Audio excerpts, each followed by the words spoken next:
mean, that one's embarrassing. It's just like you had some vice presidents like that were just really terrible speakers. You had Dan Quayle. Yes. Yeah, Dan Quayle's the one I was thinking of. I couldn't remember his name. You had Rand Paul, the senator from Kentucky, who ran. Pataki, governor of New York, former governor of New York. Kasich, the governor of Ohio. He would have been an interesting candidate, maybe. I liked Kasich. I just got all of his policies, though. At the end, when we were coming down to the end, I was looking and saying, now which one could I live with? I could live with Kasich. I had some faith in him. So remember, he also was one who took issue with Trump saying about grabbing women by their genitals or whatever. So why did Jeb Bush implode and whatever happened to him? Jeb Bush didn't implode. He just couldn't get. What happened with Jeb Bush is you have to remember. First of all, they had him out there. They had him out there saying he's going to win, he's going to win, he's going to win, and it's in the very beginning. And along comes Trump.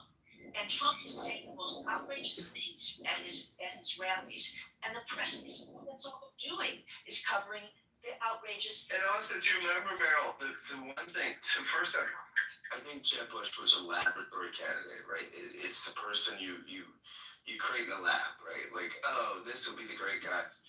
But do you remember in the debate when he said it was an early debate, and he said, my brother kept us safe. And Trump says, not on 9/11 he didn't. And that was it. I mean, that was the fait accompli, right? But his brother had nothing to do with 9/11. So, no, but I mean, it just was a fumble, right? I mean, it was just. Yeah, I know. It was just one of those moments where. Well, there are two other things about Jeb Bush. He was married to somebody, I believe she was Latin. And he was not hard on immigration. Fluent Spanish speaker. Fluent Spanish, yeah. Pardon? I think it just had more to do with the fact that Trump was all over whoever was the favorite at the time. That's right. So Jeb Bush was the favorite. So he would just hammer him so hard that somebody else would become the new number one, and then he would relax his pressure on Bush and go after whoever the new number was. And he just kept doing that. So and nobody was going back. Nobody was right. Going back. So Trump was always number two.